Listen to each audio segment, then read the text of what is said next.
Nagsimula ang kwento sa isang sugatang babae na nagngangalang Lin na hinahabol ng isang grupo ng mga pangit na halimaw. Habang tumatakbo palayo iniisip niya kung nagawa ng kanyang nakababatang kapatid na makakuha ng isang beast core. Ngunit bago pa siya makapag-isip ng kung ano-ano isa sa mga halimaw ang tumalon at nagpatamba sa kanya. Pagkatapos nito lahat sila ay pinalibutan siya at mukhang siya ay magiging kanilang hapunan ngayong gabi. Ngunit bago pa siya makagat ng isa sa kanila isang sibat ang lumipad patungo sa kanila at tinakot pabalik ang mga halimaw. Hindi nagtagal nakita namin ang isang grupo ng mga mandirigma na dumating sa eksena habang nakasakay sa mga higanteng lobo. Ang kanilang pinuno si Wuwang ay nagsabi sa bise-komandante na hayaan siyang hawakan ito at magpatuloy sa paggawa ng isang malakas na spell ng yelo. Ang bawat tao'y pinapanood ang batang pinuno ng may pagkamangha habang nagsisimula siyang lumipad at nagsasaka ng ilang pangunahing karakter na aura bago one-shot ang lahat ng pangit na halimaw tulad ni Jinwoo. Nang gabing iyon nakita namin ang batang pinuno na nananaginip tungkol sa isang magandang babae na nagsabi sa kanya na mula ngayon ay mag-asawa na sila. Ngunit bago pa makapagtanong ng iba si Wuwang nagising siya na nasa harapan niya mismo ang matabang mukha ng kanyang vice commander.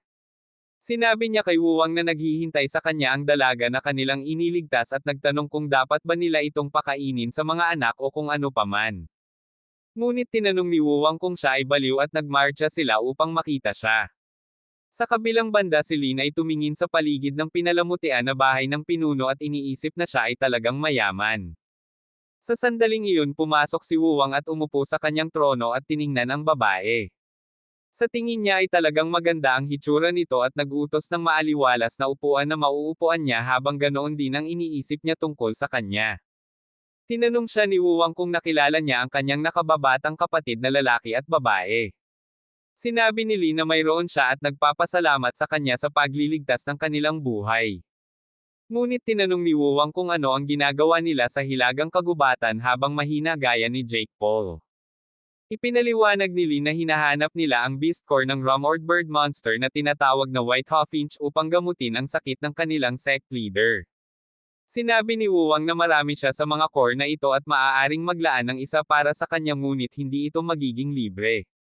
Sinabi niya na ang isa sa kanila ay kailangang manatili dito at pagsilbihan siya sa loob ng 6 na taon at ang dalawa pa ay maaaring umalis ng buong puso. Saglit itong pinag-isipan ni Lin at sinabing mananatili siya upang suklian ang kanyang kabaitan. Ngumiti si Wuwang at sinabing ganoon din ang naramdaman ng kanyang mga kapatid at inutusan niya ang kanyang vice commander na pabulaikin ang mga nakababatang kapatid sa timog sakay ng barko na may core. Iniisip din niya na si Lin ay talagang walang muwang ngunit mabait sa parehong oras at nagpa siya na turuan siya ng isang aralin o dalawa. Pagkatapos nito sinabi ni Wuwang na ang kanyang pangalan ay Chenba Emirate ngunit pinagtibay niya ang isang Daoist na pangalan na tinatawag na Wuwang at nagtanong tungkol sa kanya. Sinabi ni Lin na siya ay medyo ordinaryo at inihayag na siya ay naging miyembro ng Winmoon Sect mula noong siya ay bata at nagsasanay sa ilalim ng kanyang Panginoon si Zerdong sa loob ng higit sa 30 taon na ngayon. Sinabi niya na ang kanilang sekta ay may ilang mga disipulo ngunit pinutol siya ni Wuwang sa pagsasabing isa lamang itong maliit na sekta na walang pangalan na walang talento at edad 40 lamang. Nagsalita si Lin at sinabi ng kanyang master na ang isang estudyante sa core condensation stage ay maaaring mabuhay ng 1,000 taon. Ngunit muli siyang pinutol ni Wuwang sa pagsasabing alam niya na ang espiritual at pisikal na paglilinang ang mga pangunahing uri na pinagtutuunan ng pansin ng mga tao sa kaharian ng tao. Sinabi niya na ang kanyang dugukay ay talagang mahina kaya pinili niya ang espiritual na landas ngunit hindi pa siya maaaring lumipad na nagpapakita na siya ay mas mababa pa sa Golden Core Stage. Nang marinig ang lahat ng ito nahihiyang tumingin si Lin at inamin na baguhan pa lang siya sa Origin Returning Stage kaya napabuntong hininga si Wuwang at tinawag siyang mahina. This makes Lin really mad and she asks if she's really that pathetic. Sinimulan niya ang tungkol sa kanyang malungkot na mga nagawa sa pamamagitan ng pagsasabing nag-practice siya ng alchemy sa loob ng 10 taon ngunit pinasabog pa rin ang Pogen na parang isang noob. Ang kanyang mga talento ay mas mababa sa isang bagong mag-aaral at hindi niya alam kung paano kumilos ng cute sa kanyang master. Matapos sabihin ang lahat ng ito nagsimula siyang umiyak na parang totoong talunan at napaluhod na tumatawag sa kanyang ina na nagsasabing dapat ay nakinig siya sa kanya at nagpakasal sa mortal na kaharian. Nang makita siyang ganito nagsimulang magpanik si Wuwang at sinubukan siyang aliwin. Sinabihan niya ang kanyang bise-komandante na gumawa ng isang bagay tungkol dito kung sino ang magtapon ng tungkulin sa isang gwardya na nagsasabing siya ay may asawa na at si Lin ay walang anumang mga ari-arian na masusunod. Dahil dito gusto niyang makilala si Jesus sa kabilang mundo at lumabas sa bibig niya ang pipi niyang kaluluwa. Bumangon si Wuwang at sinabi sa kanya na lahat ng tao ay may kahirapan sa kanilang buhay at hindi naman talaga siya ganoon kasama. Aniya hindi niya masisiguro kung gagaling pa ito ngunit hanggat pinaglilingkuran siya nito ng maayos walang sino man ang makakatingin sa kanya. Ang Vice Commander ay sumali din at sinabi na ang Wuwang ay ang pinakabatang Senior Star Priest sa Hilagang Kagubatan at ang paglilingkod sa kanya ay nangangahulugang isang magandang kinabukasan. Nang marinig ito tuwang-tuwa na bumangon si Lin ngunit sinabihan siya ni Wuwang na iwasan ang kanyang distansya at lahat sila ay pumunta sa kanyang silid. Pagdating doon tinanong ni Lin si Wuwang kung kailangan nilang gawin ito sa harap ng lahat at nagtataka kung ito ay isang kakaibang ritual sa kanilang tribo bago tumalon sa kanyang kama tulad ng pipi at sabik na isda siya. Tinanong ni Wuwang kung ano ang kanyang ginagawa at sinabi sa kanya na subukan munang hawakan ang kanyang kamay. Ngunit kapag ginawa ito ni Lin nagpapadala ito ng matinding pagkabigla sa kanyang katawan at natamba siya. Kinalaunan sa araw na iyon nakita namin si Wuwang na nakaupo sa labas ng kanyang bahay at pinapanood ang mga dilag na kumakaway pabalik sa kanya mula sa ibaba. Napagpasyahan niyang maghanap ng lunas para sa kanyang kakaibang sakit sa isang paraan o iba pa. Ngunit pagkatapos ay dumating si Lin at umupo sa tabi niya at nagtanong kung ayos lang siya. Hiniling sa kanya ni Wuwang na huwag magsalita tungkol dito at tinawagan ang kanyang mga tauhan upang mag-set up ng maaliwalas na upuan at ilang matamis na may isang snap ng kanyang mga daliri. Pagkatapos nito sinabi niya kay Lin na gusto niyang pumunta sa kaharian ng tao kapag may tamang panahon at gagantimpalaan niya ito sa tuwing makakasama niya ito. Kailangan niyang sabihin sa kanya ang lahat tungkol sa kaharian ng tao at ang kanilang mga pamamaraan sa paglilinang. Pagkatapos noon tinawagan niya siya sa pamamagitan ng pagsasabi ng hey at sinabing marami siyang dapat malaman tungkol sa paglilinang ng tao sa paglipas ng mga dekada sa pagsasanay. Nagpout si Lin na nagsasabing hindi hey ang kanyang pangalan ngunit kapag tinanong siya ni Wuwang kung may sinabi ba siya sinabi niya na sasabihin sa kanya ng Little Hey ang lahat ng kailangan niya malaman tungkol sa kanilang cultivation. Pagkatapos noon pumasok si Lin kasama si Wuwang na nagtanong sa kanya ng maraming tanong tungkol sa mga pamamaraan ng paglilinang ng tao at nagsimulang magsanay kasama niya. Siya ay nalulula sa kanyang nakakabaliw na talento upang malaman ang lahat ng mabilis at ang kanyang matatalinong tanong na sobra-sobra para sa kanyang maliit na utak ng ibon. Matapos malaman ang lahat mula sa kanya sinabi niya sa kanya na patulugin siya sa pamamagitan ng paghawak sa kanyang kamay at hilingin sa kanya na gisingin siya sa tanghali kinabukasan. Pagkatapos niyang matulog sinimulan ni Lin na basahin ang lahat ng mga scroll tungkol sa paglilinang ng tao para masagot niya ng maayos ang mga tanong ni Wuwang ngunit nakatulog siya sa kanyang sarili. Kinabukasan ginaising siya ni Wuwang at tinukso siya sa pagsasabing isang tunay na tamad. Ngunit pagkatapos ay ang kanyang katawan ay nagsimulang sumipsip ng espiritual na enerhiya at ito ay talagang nagulat kay Lin. Ngunit pagkatapos ay nagsimulang kumilos ang kanyang katawan at umubo siya ng dugo at huminto. Iniisip niya kung ang kanyang mga diskarte sa pagtawag ng bituin ay hindi tugma sa mga diskarte sa paglilinang ng tao at sinimulang i-regulate ang kanyang paghinga upang i-reset ang daloy ng Kai sa kanyang katawan. Habang nakapikit siya narinig niya ang boses ng kanyang ina na nakikipag-usap sa kanya gamit ang telepathy mula sa Star Temple. Tinanong niya siya kung bakit sinusubukan niyang matuto ng mga diskarte sa paglilinang ng tao at sumagot si Wuwang na makakatulong ito sa pagpapahaba ng kanyang buhay at maaaring makatulong ito sa pagpapagaling ng kanyang karamdaman. Binalaan siya ng kanyang ina na ang buhay ng isang tao ay napagpasyahan ng kapalaran at hindi magugustuhan ng mga bituing Panginoon na pinakikialaman niya ito. Ngunit pagkatapos ay sinabi niya na siya ay nagsisisi na hindi niya mapagaling ang kanyang sakit at hinayaan siyang magpatuloy sa kanyang pagsasanay. Binigyan niya siya ng artifact na magpapatago sa kanya mula sa mata ng Starry Lord at sinabihan siyang mag-ingat sa kanyang pagsasanay. Pagkatapos nito bumalik si Wuwang sa kanyang katinoan at sinabi kay Lin na lalabas sila at isasama ang kanyang lola sa paglalakad ngayon. Ang kanyang lola ay lumabas na isang medyo malamig na babae at sinabi niya sa kanya na ang kanyang ama ay abala pa rin sa pag-aalaga sa ilang mga gawain sa mahabang buhok na tribo. Pagkatapos nito sinabi niya na kadalasan ang unang pagsubok para sa isang bagong pinuno ay ang labanan ang isang 300 taong gulang na hayop na tinik ngunit ang kanyang ama ay nagpadala ng isang libong taong gulang para sa kanyang unang pagsubok. Sinabi ni Wuwang na ginagawa niya ito para sa kanyang kapakanan at sinabi ng matandang lola na natutuwa siya na naiintindihan niya iyon. Sinabi niya sa kanya na sinabihan niya ang ilan sa mga lalaki na palihim na sakta ng halimaw upang maging madali para sa kanya dahil nag-iisang apo niya ito at inaalagaan niya ito. Tinanong din niya si Wuwang tungkol sa kanyang karamdaman at kung ang babaeng nakuha niya mula sa kaharian ng tao ay gumawa ng anumang pagkakaiba. Sinabi ni Wuwang na hindi ito ginawa ngunit ipinangako sa kanya na hahanap ng lunas para dito at tuparin ang kanilang kasunduan sa pagbibigay sa kanya ng maraming apo sa tuhod. Kinabukasan nagbihis si Wuwang para sa kanyang unang pagsubok bilang bagong pinuno at humarap upang labanan ang tinak na hayop. Pagkasakay sa stadium pareho silang nagsimulang tumakbo patungo sa isa't isa para sa isang sagupaan ngunit bago pa sila makapaghampas sa isa't isa isang shooting star ang Damapo malapit sa kanila at ito pala ay isang napakalaking halimaw na parang mammoth na tinatawag ng kanyang lola na blessing ng mga Starry Lords. Sa kabilang banda nakita namin ang ina ni Wuwang si Lady Kingso na lalabas na sa kanyang templo upang tulungan ang kanyang pamilya ngunit pinigilan siya ng isa sa kanyang mga senior na pari ng araw at sinabing hindi siya dapat makialam dahil ito ang panuntunan ng Northern Wilderness. Ang lahat ng iba pang mga pari ay humihiling din sa kanya na maging mapagpasensya dahil ito ay kanilang trabaho upang mapanatili ang balanse sa pagitan ng lahat ng mga angkan sa Northern Wilderness. Bumalik sa tribo ng Bear Hub ang halimaw na nagpupala ng bituin ay nagpalabas ng isang dagandong ng bulkan at tinatapakan ang lupa na nagpalabas ng lava mula sa ilalim ng paa nito. Nang makita ang pangit na halimaw si Lin ay nagsimulang pawisan ang kanyang pantalon at napagtanto na ito ay isang hayop na kumakain ng tao mula sa mga sinaunang aklat na tinatawag na Juhay.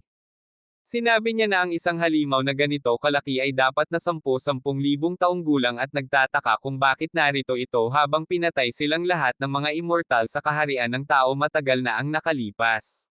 Sa sandaling iyon ang halimaw ay nagpakawala ng isang welga ng bulkan na bulalakaw at sinunog ang mga ito.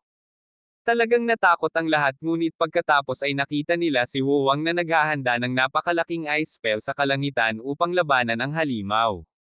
Sinabihan niya ang Vice Commander na ilikas ang lahat at hampasin ang halimaw ng napakalaking tipak ng yelo ngunit halos wala itong pinsala sa napakalaking behemoth. Dahil dito ay talagang nabigla siya ngunit sa halip na tumakas nagpasya siyang harapin ang halimaw ng direkta at binaril ito gamit ang nagyayelong Gale Jutsu. Ngunit sa halip na lumaban ang halimaw ay nakatuon lamang sa mga lumilikas na mga tao at ito ay lalong nagpagalit kay Wuwang. Lumipad siya at nagpas siyang ilabas ang kanyang pinakamalakas na pag-atake at nagsimulang lumikha ng isang napakalaking nagyayelong sibat. Samantala napansin ni Lin ang isang grupo ng mga baliw na nagdarasal sa Star Lady sa gitna ng nasusunog na nayon. Tinanong niya kung ano ang kanilang ginagawa habang ang kanilang pinuno ay itinaya ang kanyang buhay para sa kanila. Sinasabi nila sa kanya na ito ay isang pagpapala mula sa Star Lady at dapat nilang ipakita ang kanilang pagpapahalaga sa kanya. Nagtataka si Lin kung talagang mga pipi sila sa kanilang hitsura ngunit pagkatapos ay lumapit sa kanya ang lola ni Wuwang at ipinakilala ang kanyang sarili bilang ang dating punong pari ng kanilang tribo. Hiniling niya sa kanya na itago siya sa frontline dahil hindi siya pakakawala ng ibang mga pari. Pero siya lang ang makakapidyo sa halimaw na iyon at gusto niyang tulungan ang apo. Sumang-ayon si Lin at sinimulang igulong ang matandang babae patungo sa napakalaking halimaw. Sa kabilang banda naabot na ni Wuwang ang kanyang limitasyon at nagpupumilit na lumikha ng napakalaking sibat ng yelo. Ngunit pagkatapos ay iniisip niya ang tungkol sa kanyang dakilang ninuno si Chuck Norris at nagpa siya na maging tao para sa trabaho. Tinitingnan niya ang halimaw at iniisip kung ihahagis niya rito ang napakalaking sibat ng yelo mula sa ganoong taas matutunaw ito bago ito tamaan at bibigyan lamang ng napakalaking shower ang halimaw. Ngunit pagkatapos ay nagpa siya siyang pagsamahin ang hangin at yelo nagsimulang tumawag ng mga diskarte at gumamit ng hangin upang lumikha ng isang insulating layer sa paligid ng sibat ng yelo. Pagkatapos ay ibinato niya ang napakalaking sibat sa halimaw gamit ang kanyang huling lakas habang ibinaba ni Lin ang kanyang lola sa harap ng halimaw. Sinabihan ng matandang babae si Lin na sabihin kay Wuwang na ayaw niyang mabigatan niya ang kanyang sarili sa kanyang pagkawala at ang hilagang ilang ay napakaliit na lugar para sa kanyang mahusay na mga talento. Pagkatapos noon ginamit niya ang kanyang up-old granny technique at binitag ang halimaw gamit ang ilang earth magic. Pinahihintulutan nito ang spell ni Wuwang na tamaan ang Monster Dead Center at matagumpay nilang naibaon ang halimaw sa makapal na yelo at mga elemento ng lupa. Kalaunan ng gabing iyon nagsagawa ng libing si Wuwang para sa kanyang lola at sinabi sa kanya ni Lin ang tungkol sa kanyang mga huling salita. Nang marinig ang mga ito tumakbo palabas si Wuwang at lumipad patungo sa kinaroroonan ng halimaw at nakaramdam ng pagkabigo sa kanyang kawalan ng kapangyarihan. Sa sandaling iyon narinig niya ang boses ng kanyang ina at pinuntahan niya ito sa espiritual na larangan. Sinabi niya sa kanya na bilang pari ng araw ganoon din sana ang gagawin niya kung ito ay ibang tribo rin kaya kailangan niyang manindigan din sa pagkakataong ito. Pagkatapos nito tinanong niya siya kung nasaktan siya. Sinabi ni Wuwang na ayos lang siya ngunit hindi nakarating si Lola. Tinanong niya ito tungkol sa panimulang pagpapala at kung ano ang ibig sabihin nito. Nang marinig ito nagpa siya ang kanyang ina na oras na para sabihin sa kanya ang totoo at ipinaliwanag niya na sa sinaunang labanan ng mga Panginoon nanalo ang makalangit na palasyo ng Star Lady at ang hilagang kagubatan ang kanyang tripeo para sa pagkapanalo at iyon ang dahilan kung bakit hindi maaaring salakayin ng mga Panginoon mula sa iba pang 8 kagubatan ang kanilang rehiyon. Pagkatapos ng digmaan natulog ang Star Lady para mabawi ang kanyang mga sugat mula sa labanan ngunit natakot siya na may lumitaw na mas malakas kaysa sa kanya habang siya ay nagpapahinga kaya nilikha niya ang 7 pari ng araw at ipinasa sa kanila ang mga diskarte sa pagtawag ng bituin upang kontrolin ang buong hilagang kagubatan.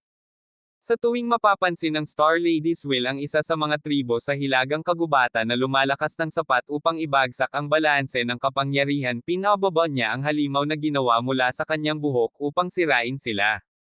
Nang marinig ito nagtanong si Wuwang kung ito ay upang mapanatili ang balanse ng kapangyarihan ito ba ay magti-trigger kung ang lahat ng mga tribo ay lumakas ng sabay-sabay. Sinabi ng kanyang ina na hindi niya masabi ng tiyak at pagkatapos ay pinayuhan ang kanyang anak na huwag sumalungat sa kalooban ng bidang babae dahil hindi ito gaanong malakas para hamanin siya.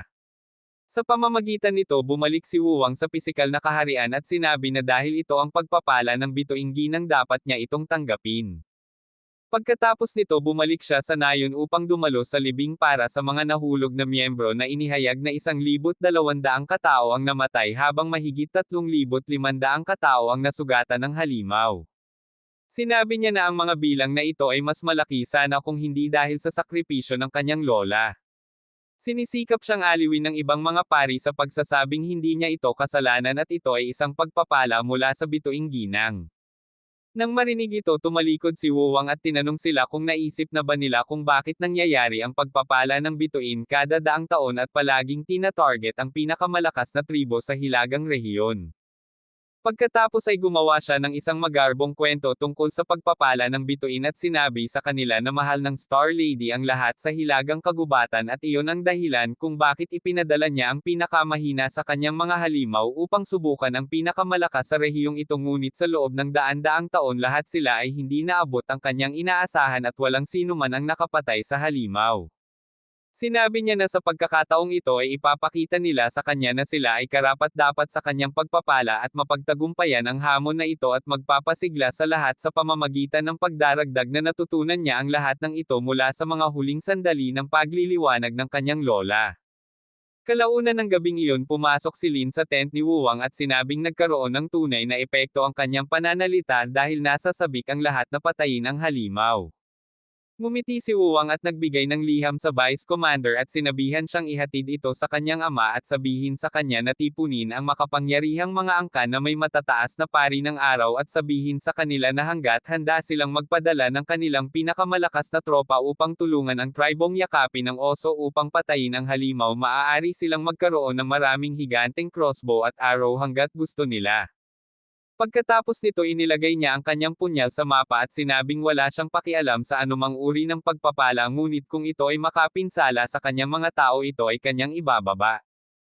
Bumalik sa templo ng Star Lady, nakita namin ang ina ni Wuwang na itinutulak pabalik ang iba pang mga Sun Priest at naghahanda na bumaba para tulungan ang kanyang anak, ngunit pagkatapos ay biglang lumakas ang isa sa mga pari at binatukan siya ng binding spell.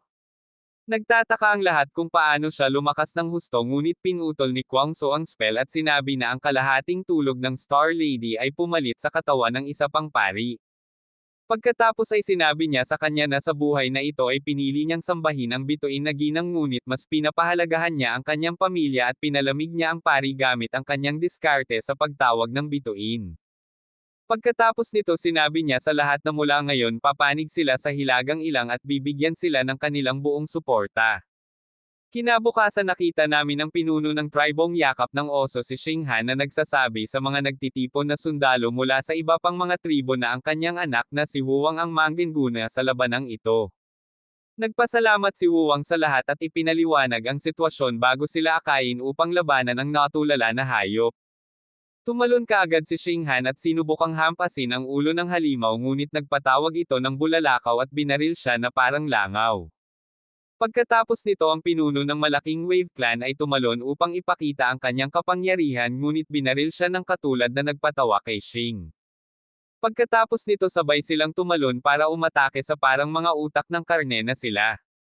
Habang pinagmamasdan sila ni Wuwang mula sa itaas at nakaharap ang mga palad, sinabi niya na dapat silang gumawa ng mas maraming pinsala hanggat kaya nila sa paunang pag-atake na ito para gusto ng halimaw na atakihin sila pabalik. Kasabay nito nagsimula siyang maghanda ng isang sealing spell at itinapon ito sa halimaw sa sandaling ihanda nito ang napakalaking pag-atake ng apoy. Ang sealing spell ay nagpapatalbog pabalik ng fire spell sa beast at ginamit ni Wuwang ang pagkakataong ito para tumalon pababa at inutusan ang kanyang mga tauhan na barilin ang halimaw gamit ang empowered arrow. Nagpaulan sila ng sunod-sunod na volley ng napakalaking crossbow arrow at sa huli ay nagtagumpay sila sa pagpapabagsak sa halimaw. Kalaunan ng gabing iyon lahat ay nagtitipon upang ipagdiwang ang kanilang tagumpay at para magbigay galang din sa yumaong lola ni Wuwang. Dito nakilala ni Wuwang ang paipong anak ng pinuno ng malaking Wave Clan si Xing Chen at ang kanyang makhong na kababatang kapatid na babae na lubos na nangungulila kay Wuwang sa unang tingin. Biglang pumasok ang isa sa mga tauhan ni Wuwang at nagulat na may kakaibang nangyari sa katawan ng halimaw at sinabing hinihiling ng hepe na puntahan niya ito. Nagmamadali si Wuwang sa pinangyarihan at bumaba upang makita ang bangkay ng halimaw kasama ang kanyang ama. Lumalabas na ang katawan ng hayop ay naging minahan ng Starstone na isa sa pinakamahalagang mapagkukunan sa hilagang ilang. Ipinakita sa kanya ng pinuno ang isang malaking bukol na katatapos lang nilang minahan at sinabing ito lamang ay sapat na upang pakainin ang kanilang tribo sa loob ng isang buong taon. Saglit itong pinag-isipan ni Wuwang at iniisip kung totoo nga ba ang ginawa niyang kwento tungkol sa pagpapala ng bituin na babae bilang isang aktwal na pagpapala. Matapos isipin ang tungkol sa pakikipag-usap niya sa kanyang ina mula kanina, sinabi niya sa kanyang ama na i-seal ang lahat ng impormasyon tungkol dito mula sa pagkalat at hilingin sa kanya na ilibing ang lugar sa ngayon sa istasyon ng bantay upang bantayan ito. Ngumiti ang kanyang ama at sinabing matalino si Wuwang tulad ng kanyang ina at lumakad pabalik sa kanya at sinabing gagawin niya ang sinasabi niya. Bumalik sa kanyang silid, kinausap ni Wuwang si Lin tungkol sa natuklasang ito habang siya ay naliligo. Tinanong niya siya kung nagawa nilang lumikha ng isang epektibong mekanismo ng pangangaso. Hindi ba nila magagawang pagsamantalahan ang star blessing na ito tulad ng isang mahilig sa tiyaan na British gentleman? Nagtataka din siya kung ang halimaw ay binubuo ng Star Lady's hair, paano kung makakuha sila ng maraming blessings at magising siyang kalbo ang ulo. Pagkatapos noon sinabihan siya ni Wuwang na manatiling tahimik habang papasok ang Vice Commander at umupo upang uminom kasama ang Young Master.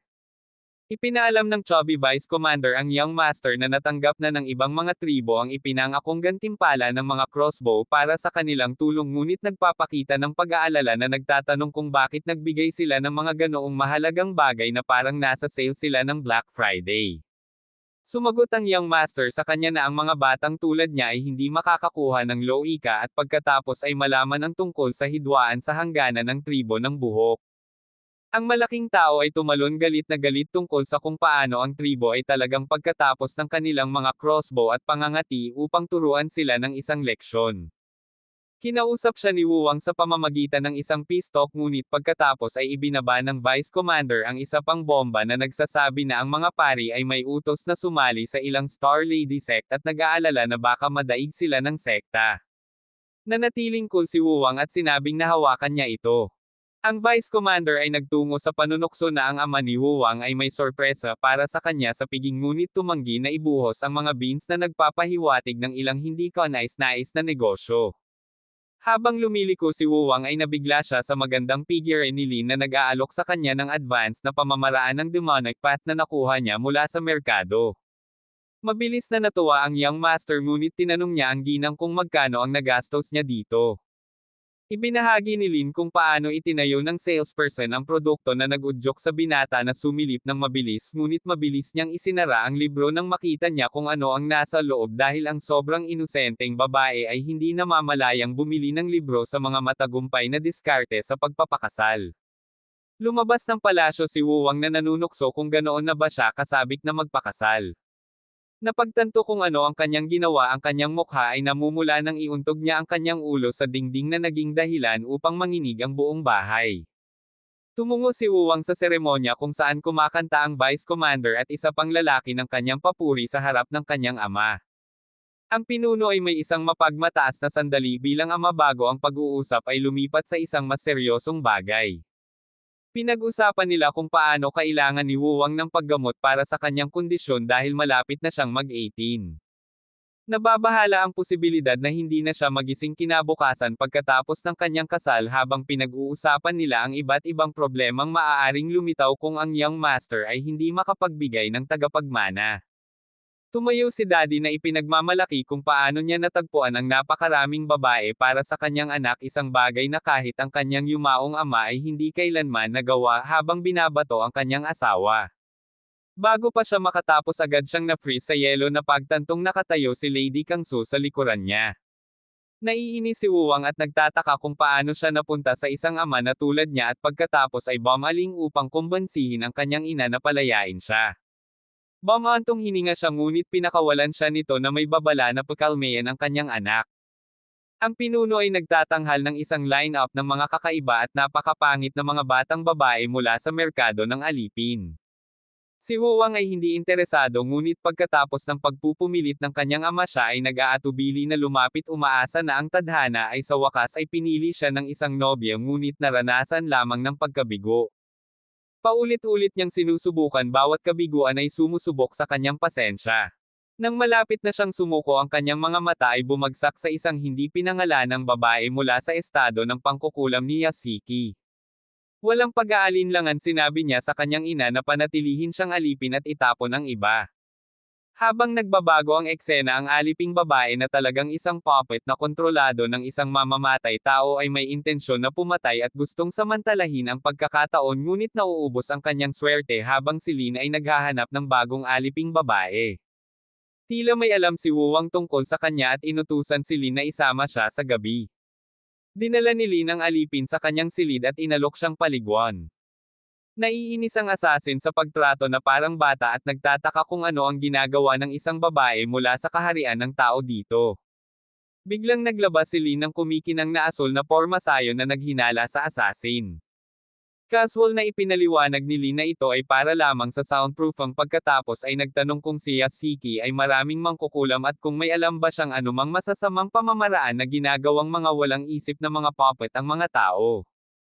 Ang mamamatay tao ay nagiging hindi mapalagay, nalilito kung ang kanyang takip ay nasira na. Sa sandaling iyon napansin ni Lin ang isang marka sa likod ng kanyang leeg at nagtanong tungkol dito ngunit mabilis na binago ang paksa, tumalikod upang hayaan siyang maligo. Ang assassin ay muling naghinala ng isang bitag. Habang naglalakad si Lin para kumuha ng libro, nag-aalala ang assassin na baka natuklasan niya ang Snake Immortal Seal. Napagtanto ng puppeteer assassin na natuklasan ng young master ang kanilang balak at mabilis na tinipon ang kanyang mga tauhan na nagtatago sa kagubatan, naghahanda na tumakas habang kayapa nila. Ipinadala niya ang kanyang puppet para salakayin si Lin at nahuli niya ito. Sinubukan ni Lin na abutin ang kanyang talong ngunit ang puppet na kontrolado ng pag-iisip ay itinulak ito at naghanda na atakihin siya. Nang malapit ng masaktan si Lin, lumitaw si Wuwang at pinalamig ang alipin gamit ang isang pitik ng kanyang kamay at kinukutya siya dahil sa pagiging mahina sa kabila ng pagiging nasa mid-core na condensation stage. Nagalit si Lin sa kanya at sinabing alam niya ang tungkol dito sa simula pa lang at ipinaliwanag ni Wuwang na ginamit niya ang pagiging inosente ni Lin para ilantad ang assassin sa likod ng alipin. Pagkatapos ay gumamit siya ng isang kumikinang na globo upang gumawa ng isang star summoning spell na naglalabas ng isang babaeng espiritong may hawak ng busog. Nagpaputok siya ng isang volley ng nagyayelong mga arrow sa mga tumatakas na mga assassin at ang susunod na nalaman namin ang mga katakot na bounty assassin ay nahuli at ang kanilang pinuno ay iniharap sa harap ng Young Master. Lumalaban siya noong una ngunit nang iutos ni Wuwang ang kanyang pagpatay nagsimula siyang magmakaawa para sa kanyang buhay at ibinunyag na ang pagpatay ay iniutos ng Long Hair Tribe sa West Wilderness Trading Guild at nanunumpa na gagawin ang anumang bagay para sa kanya. Nang marinig ito napangiti si Wuwang at nagtanong kung ano ang mga bagay na ito na handa niyang gawin ngunit nang tumugon siya ng isang malaswang kindat inutusan niya itong kunin at sinabing siya ay masyadong matuwid para sa gayong mga gawain at idinagdag na kahit na wala ang kanyang karamdaman hindi siya yuyuko ng napakababa. Maya-maya palihim niyang inutusan ang kanyang vice commander na magpakalat ng maling balita na ang kanyang ina ang nakakuha ng mangkukulam hindi siya. Pagkatapos ay iminumungkahi niya na tipunin ang lahat ng mga angkan upang pabagsakin ang Long Hair Tribe na nangangako sa bawat isa ng pantay na bahagi ng teritoryo. Habang nagbabago ang eksena muling natagpuan ni Wuwang ang kanyang sarili na nakulong sa realm ng panaginip kung saan tinawag siyang hobby ng parehong misteryosong babae. Niyakap niya ito ng mahigpit bago ibinaon ang kanyang mga ngipin sa kanyang leeg na parang vampira pagkatapos ay naglaho sa isang misteryosong pahayag tungkol sa hindi na magtatagal. Nagising siya nataranta ang Young Master na pagtantong nakasakay siya sa karwahe patungo sa palengke. Baka sa mukha niya ang pagkabalisa habang iniisip kung konektado ba ang kanyang karamdaman sa panaginip na babae o sa kanyang sumpa. Malapit na sa kanilang destinasyon inutusan niya ang lahat na manatili habang nag-iisang nagsusuri sa palengke. Ang Vice Commander at si Lin ay nagpakita ng pag-aalala ngunit hiniling niya sa kanila na huwag mag-alala. Nang malapit na sila sa kinaroroonan narinig nila ang boses ng isang babae na tumatawag sa kanya. Sa lokasyong ito si Wuwang ay nagbabalat kayo bilang isang mabahong karaniwang tao. Nagbuhos siya ng alak sa kanyang sarili at humingi kay Lin ng ilang spirit core bago iwan ang mga ito at inutusan silang huwag sumunod sa kanya. Pagdating sa palengke nag-order si Wuwang ng pagkain at inumin at pagkatapos ay napansin ang isang grupo na nagkukumpulan sa labas. Sa kanila isang babaeng nagngangalang Ling ang nakakuha ng kanyang atensyon at nang magtama ang kanilang mga mata iniisip niya kung siya rin ba ang nobya mula sa kanyang panaginip. Dumating ang kanyang pagkain habang nakaupo sa malapit ang isang grupo ng mga taong nagsasaka nag-uusap tungkol sa pagbisita sa Bear Hog Clan. Nakikinig na rinig niyang binanggit nila ang isang lalaking nagngangalang Master Zodong isang pangalan na pamilyar sa pakiramdam. Habang nagpapatuloy ang kanilang malakas na Saturday na pagtanto niya na si Zodong ay dating pinuno ng kanyang munting dayami. Pinagtatalunan din ng mga tao kung ang tinatawag na Young Master na tinutukoy si Wuwang ay tunay na kasuklam-suklam kahit na isinasaalang-alang ang pagtuturo sa kanya ng isang leksyon. Sa sandaling iyon isang lalaking sakay ng isang lumulutang na sasakyan ang lumipad nagrereklamo tungkol sa pagiging naiwan. Ang grupo ay ganap na hindi pinapansin siya na nagpaisip kay Wuwang kung siya ay isang uri ng outcast. Ipinakilala ng marangyahang lalaki ang kanyang sarili bilang si Jimo at casual na umupo sa tabi ni Wuwang at hiniling na makisalo sa kanyang pagkain. Gamit ang telepathy sinabihan siya ni Jimo na tumugon sa pamamagitan ng pagpikit at nag-aalok ng pera para sa kanyang pakikipagtulungan. Habang nakikipaglaro ipinakilala ni Wuwang ang kanyang sarili bilang si Huday at mabilis na napagtanto na naghahanap si Jimo ng mga babaeng makakasama. Bago pa makapagtanong si Jimo biglang sumigaw si Wuwang na hindi niya ito matutulungan na makahanap ng mga babae at inilantad ang kawalang hiyaan ng lalaki para marinig ng lahat. Lahat ng tao sa paligid ay nagagalit at sinabihan si Jimo na maaari siyang maghanap ng kasiyahan ng mag-isa habang inaasikaso nila ang kanilang pangunahing negosyo. Sinabi ni Jimo na hindi niya hahayaan ang kanyang mga libangan na makagambala sa kanilang trabaho ngunit ang lahat ay nag-walkout at naglalaho nang wala siya. Nang makita ang lahat ng ito nagpasya din si Wuwang na bumalik sa kanyang palasyo. Samantala ang mga human cultivator na nabigong makakuha ng pabor sa pinuno ng angkan ng Big Wave ngayon ay nakatutok sa angkan ng Bear Hug umaasa ng mas mabuting pakikitungo. Nakita ni Lin ang kanyang Panginoon na si Zudong at nagmamadaling lumapit sa kanya para yakapin siya pinaulanan siya ng papuri tungkol kay Wuwang kung gaano niya ito inaalagaan.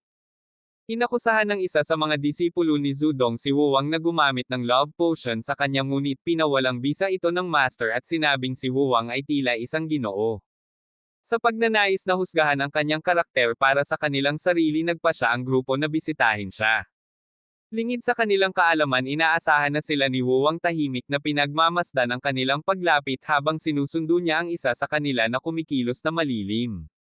Pagkatapos nito ang mga bisita mula sa kaharian ng tao ay pumasok sa palasyo ni Wuwang. Pumasok si Lady Ling na may namumulaklak na epekto sa ilalim ng kanyang mga paa. Si Jimo ang pervert ay mukhang bigo walang nakitang katutubong babae habang ang iba ay bumubulong tungkol sa kadakilaan ng palasyo at sa sobrang lakas ng mga bantay nito. Nag-isip-isip sila kung gaano sila kaswerte na nasa tabi nila si Wuwang ngunit pinutol ni Ling ang kanilang pag-ungol. Samantala ang alagad na nanlait kay Wuwang ay na-corner at binubuli ng Vice Commander at ng ilang iba pa. Tinanong ni Wuwang ang kanyang mga bisita kung bakit sila pumunta at formal na ipinaliwanag ni Jimo na hindi sila nananakit o narito lamang para sa pakikipagkaibigan. Sumagot ang young master mapaglarong pinaalalahanan si Jimo kung gaano siya kadesperadong naghahanap ng mga babae at nahuli siya ng walang bantay. Kinilala ni Jimo si Wuwang bilang si Hudi at tinanong niya kung bakit siya nakadisguise. Casual na sumagot si Wuwang na naglalaro lang siya at humihingi ng paumanhin kung nasaktan siya nito.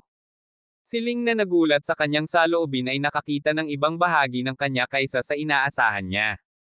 Formal na ipinakilala ng dalawang partido ang kanilang mga sarili at pinuri ni Jimo si Lady Ling bilang isang kahangahangang sekta ng engkanto sa langit para sa kanyang mabilis na mga nagawa.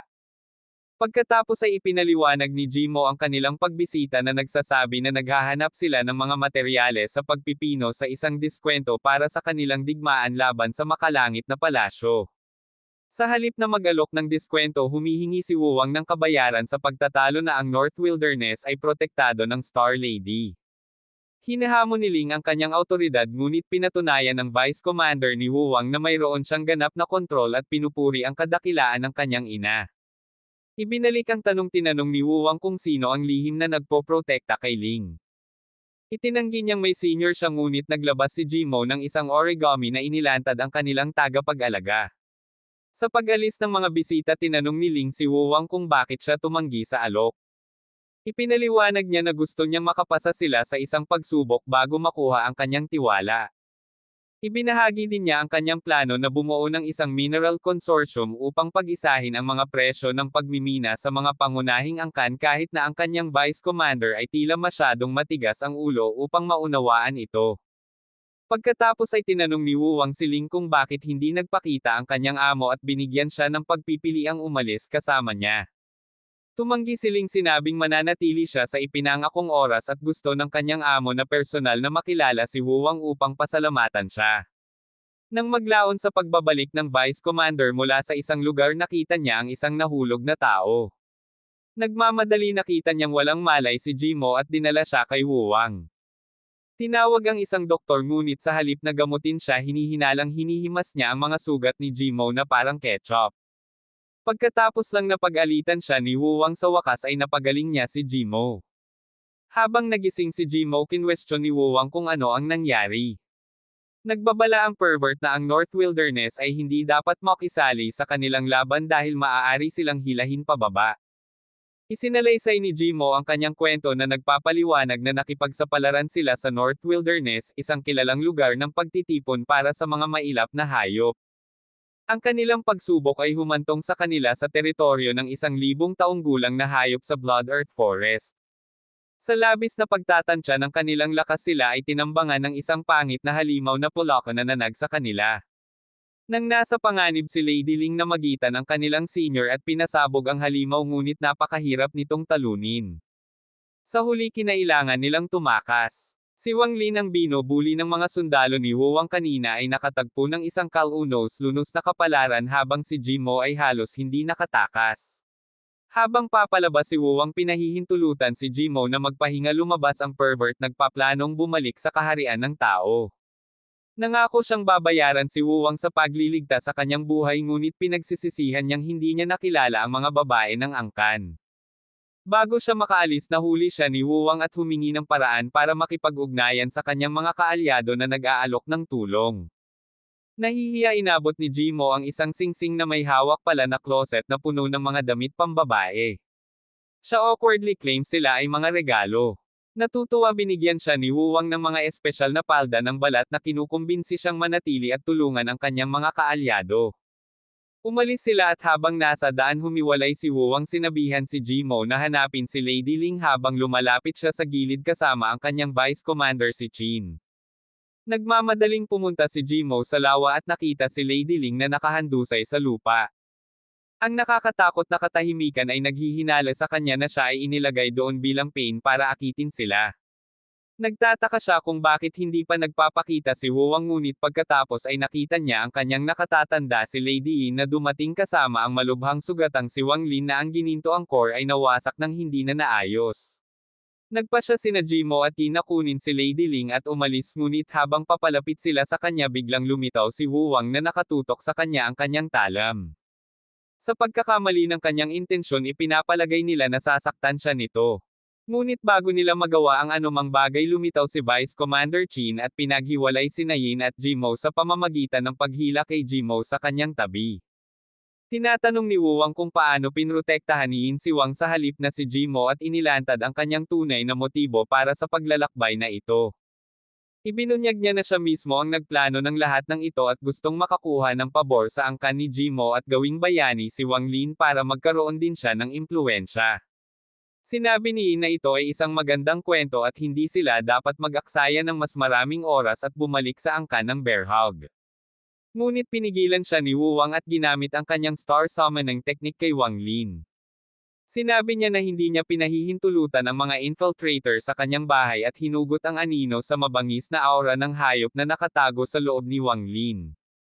Sinabi niya sa Vice Commander na tugisin ito at pagkatapos ay lumingon kay Yin para harapin siya. Ang lahat ng ito ay talagang nagagalit kay Yin at nagpasya siyang ilabas din ang kanyang lumang aura ng lola. Binalaan ni Jimo si Wuwang na si Yin ay kasing lakas ng isang immortal ngunit sinabi ni Wuwang na hindi mahalaga kung ano ang talagang ikinagulat ni Jimo. Sa tingin niya si Wuwang ay isang tunay na aura na magsasaka tulad ni Jinwoo ngunit pagkatapos ay sumulong si Wuwang at ginamit ang kanyang ultimate technique sa pamamagitan ng pagtawag sa kanyang ina at paghiling sa kanya na iligtas siya. Walang kamalay-malay sa mommy ng Young Master at sa kanyang mga kapangyarihan ipinakita ni Lady Yin ang kanyang diskarte ngunit sa halip ay sinaktan siya ni Kangsu mula sa langit at nawala ang lahat ng kanyang aura point sa pag-iisip kung paano ito nagawa sa kanya ng isang batang tulad niya. Pagkatapos noon pinagaling ni Wuwang si Lady Ling at hiniling kay Jimo na magpagaling din kasama ang matandang Hag.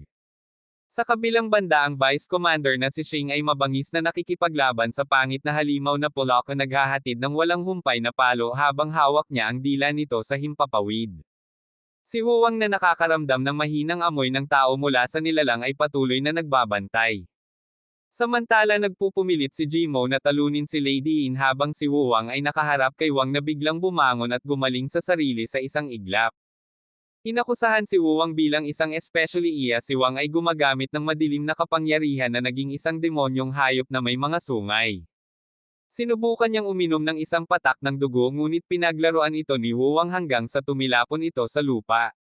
Galit na galit sa pagkawala ng regalo ng kanyang ama nanumpa si Wang na papatayin siya ngunit si Wuwang ay naglalabas na ng 600 sphere bilang tugon. Ang halimaw ng Polaka ay nagpapatunay na mas mahina kaysa sa inaasahan at mabilis na naasikaso. Sa pagbagsak ni Wang bumalik si Jimo hila-hila ang lumang Hag sa kanyang kwelyo. Nagising siling ngunit bago pa man siya makapagpasalamat kay Wuwang nabasa siya sa mga labi ng Polaka at nahimatay muli. Bumalik sa dumi ni Wuwang pinagtatalunan niya kung bakit tumangging lumabas ang ginang sa kanyang paliguan. Sa sandaling iyon lumitaw si Ling namumula habang nagpapasalamat sa Young Master bago nawala nag-iwan ng bakas ng mga talulot ng bulaklak. Napangiti si Jimo sinabi kay Wuwang na siya ay mapalad na mapabilang sa iilan na pinasalamatan niya. Pagkatapos ay naghahanda siyang umalis na nagsasabing kailangan niyang mag-ulat muli. Bago maghiwalay ang dalawa ay nagbahagi ng isang sandali ng pakikipagkaibigan at si Huwang ay nakakuha ng isang deal upang ipagpalit ang kanyang mga mineral para sa ilang mga healing pill. Habang naghahanda si Huwang na umalis patungo sa kaharian ng tao, pinilit ng kanyang vice commander na samahan siya, tinutokso na baka himatayan siya kapag hinawakan siya ng isang babae. Para patunayan na mali siya, hiniling ni Huwang si Ling na hawakan siya at sa pagkakataong ito sa halip na mabigla nag-activate siya ng isang pamamaraan na bumabalot sa kanya sa nagyayelong baluti. Noon lang napansin niyang nakatingin ang kanyang ama na may malungkot na ekspresyon. Ang matanda na nalungkot sa pag-alis ng kanyang anak ay nag-abot sa kanya ng isang espada, sinabi na ang tanging hangad niya at ng kanyang ina ay makita siyang makabalik ng ligtas. Sa pag-alis ni Jimo patungo sa kaharian ng tao sakay ng kanyang barko, ang kanyang amo ay lumalapit mula sa mga anino at pinuri siya sa paglantad sa especially iyan ng 10 Evil Halls at sinabing iuulat niya ang lahat sa bahay at ang mga desisyon sa pasulong ay nakasalalay sa mga matatanda. Pagkatapos noon nawala siya at lumingon si Jimo kay Ling na nangatuwiran na dapat silang magpasalamat kay Huwang sa pagligtas sa kanila. Sinabi niya na siya ay naging tapat sa kanila at kinikilala ito ni Jimo. Ngunit pagkatapos ay sinabi niya na maaaring pinapanood sila ni Huwang mula sa kanyang globo ngayon at nag-zoom out kami sa eksena para lang makita si Huwang na talagang pinapanood sila mula sa kanyang silid. Ang kanyang ina ay nagsasalita sa pamamagitan ng palawit at sinabi na siya ay nag-aalala tungkol sa kanyang pakikipagsapalaran sa komplikadong kaharian ng tao. Tiniyak niya sa kanya, sinasabing naiintindihan niya ang mga panganib ngunit napakalawak ng mundo at nakakatuwang tuklasin ito. Sa sandaling iyon dumating si Ling na may dalang merienda para sa kanya. Sinabi sa kanya ni Huwang na hindi niya kailangang dumaan sa problema, ngunit iginiit niya na sinasabing ito ang pinakamaliit na magagawa niya. Kinaumagahan lumabas si Huwang para mag-inat at natuwa sa mga tanawin sa paligid niya. Nagmamadali siyang pumunta sa silid ni Ling upang ibahagi ang tanawin sa kanya, ngunit huminto siya nang marinig niyang pinapayuhan siya ng kanyang Panginoon kung paano maging mag-asawa ang young master na nagsasabing hindi siya maaaring manatiling isang katulong magpakailanman. Sinubukan ni Ling na makipagtalo, nag-aagawan para sa isang dahilan, ngunit nauwi sa pagkasabik sa pinakamasamang sinasabing si Huwang ay hindi interesado sa mga babae. Naghihinala ang matandang Panginoon na iisip ang lahat ng uri ng mga bagay habang si Huwang na nakatayo sa labas ay galit na galit. Pagsapit ng hapon, ang mga tripulante ng barko ay nag-aanunsyo ng pahinga. Tumungo si Huwang sa isang kalapit na nayon para sa sariwang hangin at napansin niya na ang mga mineral doon ay kahawig ng mga mineral mula sa kanyang tahanan. Habang lumilingon siya sa paligid, nakasalubong ng kanyang mga mata ang isang tindero na matamang nakatingin sa kanya. Nagtataka si Huwang kung ang lalaki ay isang alagad ng bahay ng mga Forsi, ngunit bago siya makalayo ang tindero ay sumugod sa kanyang harapan na nagtulak sa kanyang mukha ng lunas para sa mga sakit ng kababaihan. Nagtanong si Huwang kung bakit ipinapakita sa kanya iyon at napagtanto ng tindero na nagkamali siya sa pag-scroll sa The Women's Treatment Guide sa halip na sa mga lalaki. Tinutuya siya ni Huwang, kinikilala siya bilang isang baguhan at sinabi sa kanya na kailangan niya ng mga seryosong pagpapahusay sa kanyang kasuotan at propesyonalismo. Inihagis niya ang lalaki ng pera, tinawag itong isang pamumuhunan, pagkatapos ay umalis siya. Sa pag-alis ng barko, ang matandang lalaki ay nakasakay at nadulas sa silid ni Huwang na parang isang ninja. Sa gulat ni Huwang, tila alam na alam ng lalaki kung sino siya. Nakangiti komandat siya at sinabing maibabalik niya ang kumpiyansa ni Huwang kung gusto niyang gumaling ang kanyang kondisyon. Ipinakilala niya ang kanyang sarili bilang isang doktor, ipinagmamalaki na kahit ang kanyang mga alagad ay nabuhay sa loob ng 3 at 6 taon na pagtantong hinahanap siya ng geyser para lamang magamot ang kanyang tinatawag na sakit. Sabik na iniabot ni Huwang ang kanyang kamay, sumasang-ayon sa anumang eksperimento basta gumaling siya. Habang sinasabi ni Lin sa kanyang Panginoon na maghahain siya ng tsaa kay Huwang, pinigilan siya ng kanyang amo na inihayag na may bisitang nakasakay na hindi niya dapat lapitan. Hindi pinansin ang babala, lumabas si Lin at nakita niya si Huwang na nakatayo na kasama niya.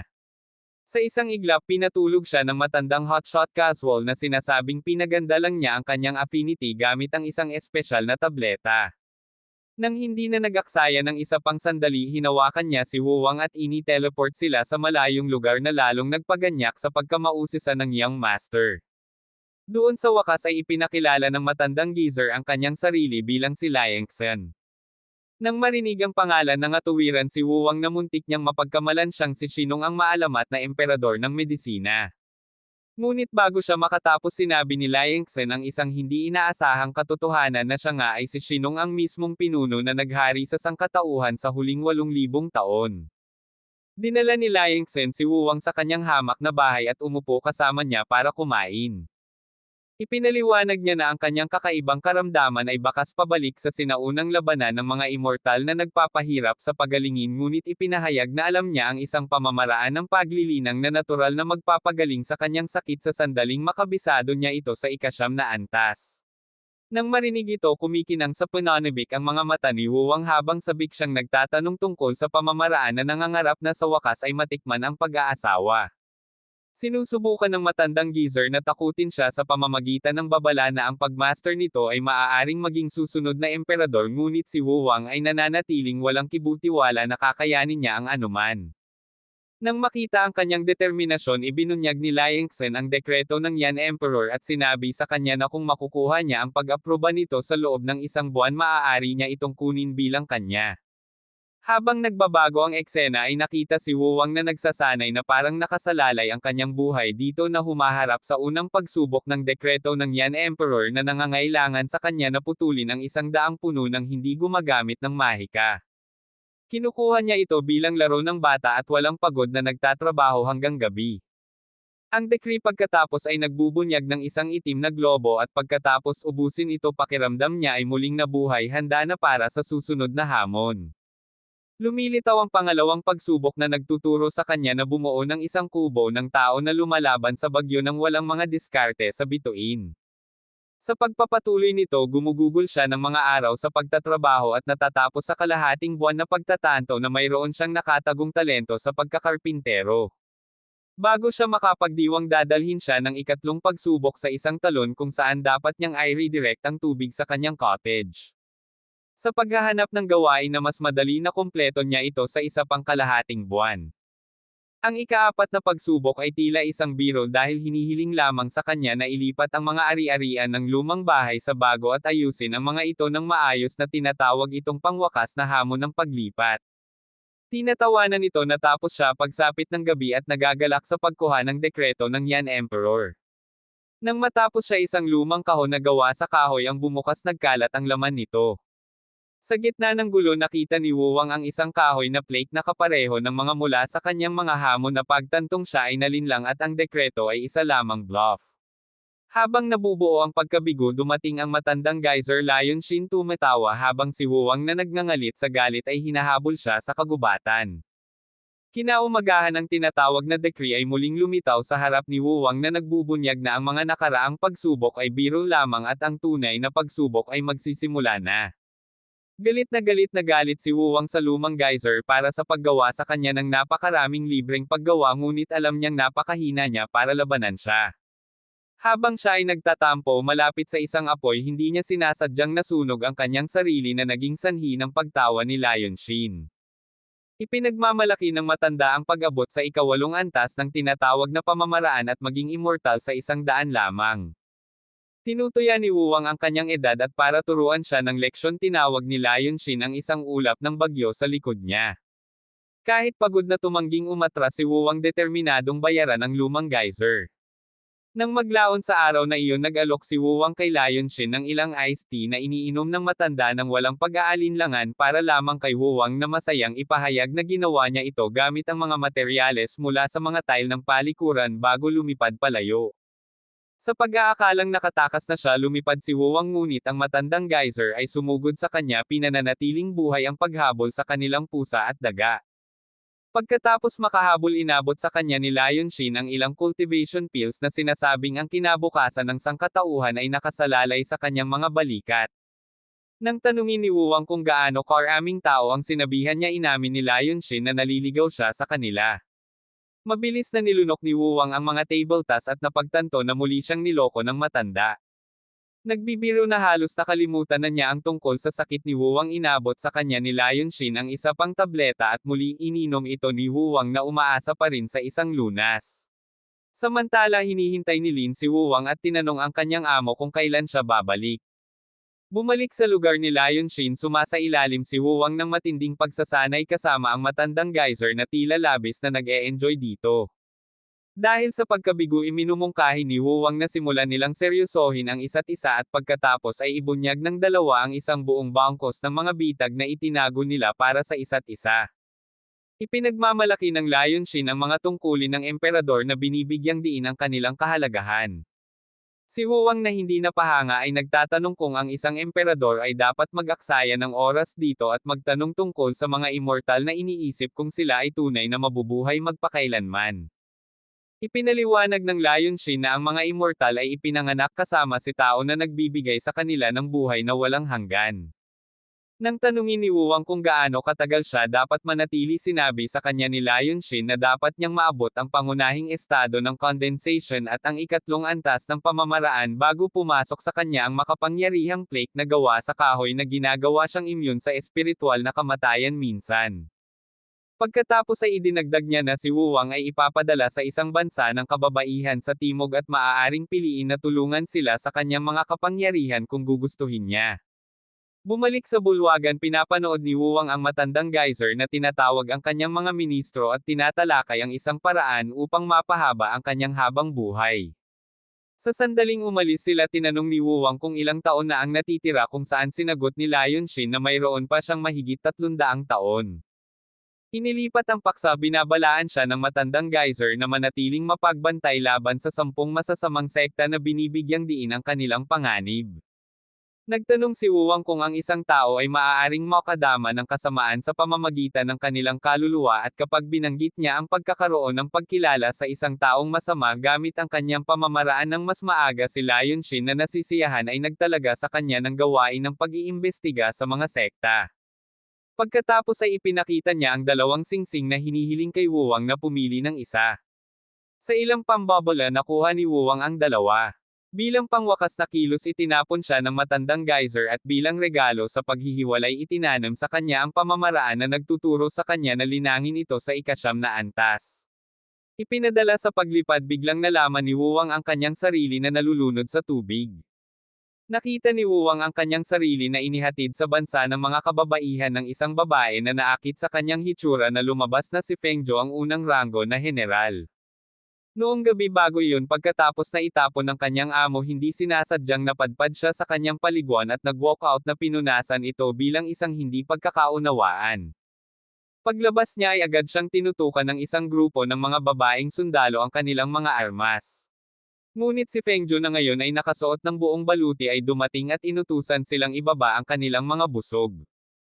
Binanggit niya na ito ang unang pagkakataon na nakakita sila ng lalaki sa loob ng 100 taon.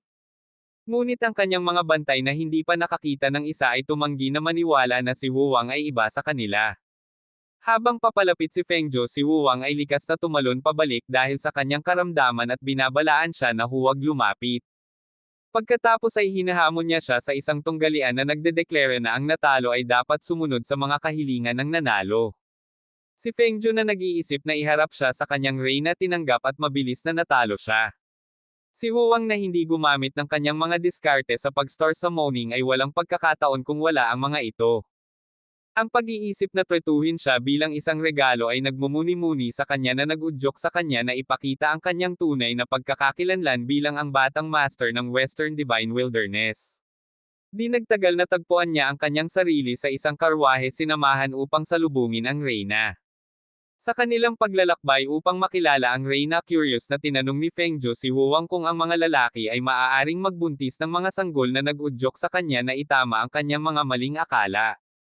Pagkatapos ay ipinaliwanag niya na sa bansa ng kababaihan ang mga hindi nagalaw na babae ay maaaring maligo sa isang banal na pool upang manganak ngunit sa mga batang babae lamang. Nalaman din ni Wuwang na ang buong lugar ay selyado ng isang napakalaking harang na pumipigil sa sinuman na umalis na nagpapaisip sa kanya kung may paraan ba. Habang dumadaan sila sa ilang estatwa nakaramdam siya ng madilim na aura at napagtanto na hindi sila walang buhay gaya ng tila.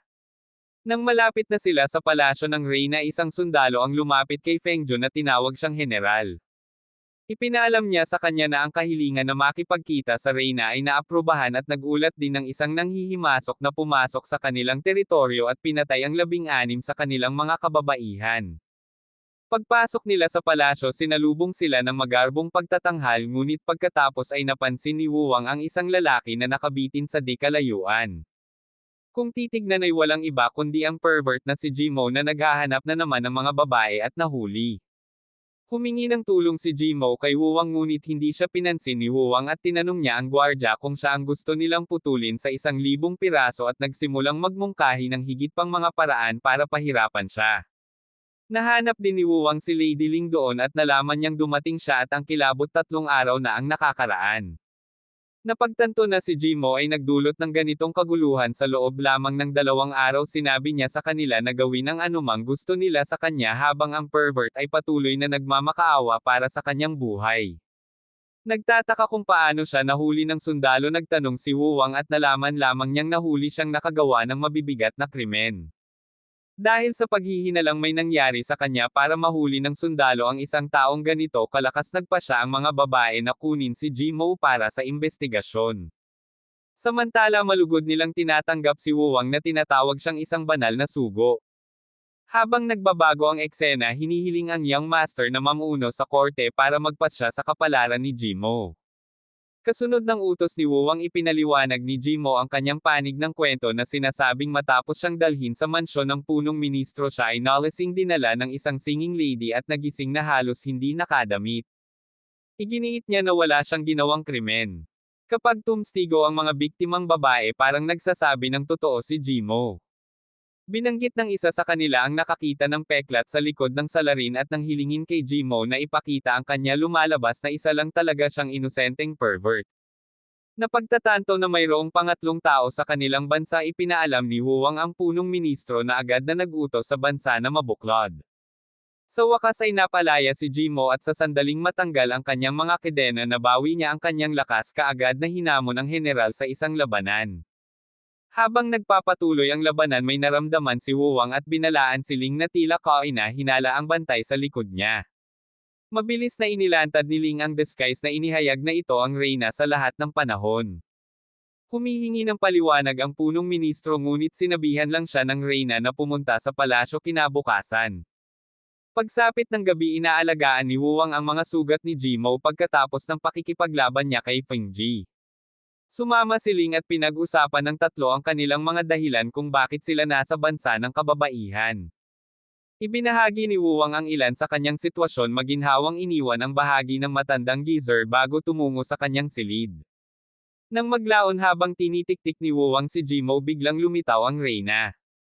Dahil nabighani siya bilang ang unang lalaking nakita niya naghahanap siya ng impormasyon tungkol sa mga lalaki at babae at nag-aalok si Wuwang na makipag-usap sa buong gabi. Nang halos hindi na magsisimula ang kanilang pag-uusap isang katok sa pinto ang nagpilit sa kanya na itago siya sa closet. Pumasok si Ling nagrereklamo na hindi siya nakapagpasalamat ng maayos ngunit isa pang katok ang nagpilit sa kanya na magtago rin. Pagkatapos ay pumasok ang punong ministro at magtatago rin kapag may sumunod na katok. Gayunpaman sa pagkakataong ito kumikinang ang pendant ni Wuwang habang binabalaan siya ng kanyang ina tungkol sa panganib na nag-udyok sa kanya na gumawa ng spell na bumukas ang pinto. Sa sandaling iyon bumalik ang eksena sa assassin na nagngangalang Ganpen na nag-espiye kasama ang kanyang pamilyar na mula sa tuktok ng isang tore para sa kanyang misyon laban kay Jimo. Lumalabas na siya ang nagdroga sa kawawang lalaki at nag-frame sa kanya bilang ang lalaking nanakit sa hindi mabilang na kababaihan lahat para matapos niya ang kanyang huling misyon at mamuhay ng masayang buhay sa bansa ng kababaihan. Ngunit sa kasamaang palad para sa kanya sinira ni Wuwang ang kanyang mga plano at ngayon ay tinambangan siya na umaasang ibababa siya sa kanyang pagtulog.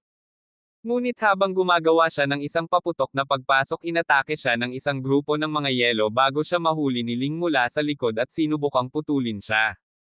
Halos hindi niya nagawang iwasan ang pag-atake nito at ginamit ang kanyang diskarte upang magpadala ng ilang maitim na galame sa kanya ngunit hinaharangan at tinatanggal niya ang mga ito gamit ang isang magaan na harang. Pagkatapos nito tumalon sila pasulong at nagsasalpukan ang kanilang mga blades ngunit pinangungunahan siya ni Ling kaya nadismaya ang assassin.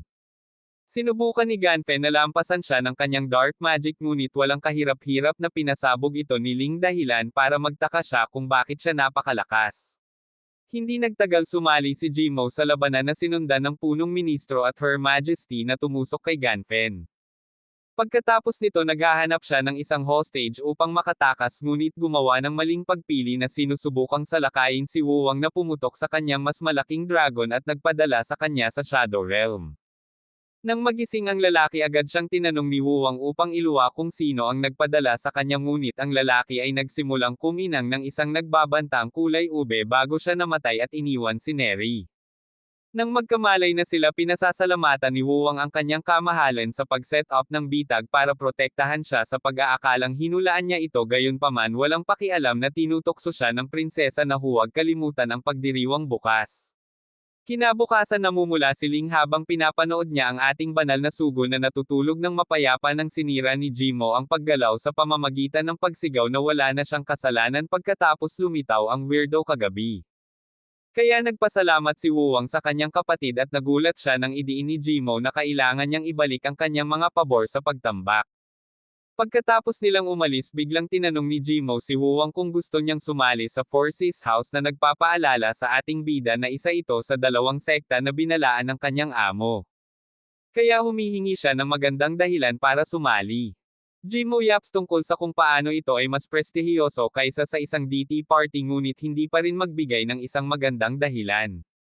Sa wakas ay sinabi niya na maaaring irekomende siya ng mga matatanda bilang isang kandidato para sa pamana ng utos ng Yan Emperor na nagsasabi kay Wuwang na ito ay isang espesyal na bagay ngunit binibigyan niya ito ng pass dahil hindi niya maaaring iwanan ang kanyang angkan para sa prestihiyosong bahay. Pagkatapos mag-chat sa buong paglalakbay nakarating sila sa Nation of Women kung saan nakatanggap ng engranding welcome sina Wuwang at Ling habang ang pagpasok ni Jimo ay talagang nakaka-turn off sa kanila. Habang si Wuwang ay nawawala sa pag-iisip kung ano ang layunin ng kanyang misyon doon ibinaling ni Jimo ang kanyang atensyon sa pool ng pagbubuntis at naninira sa mga pari.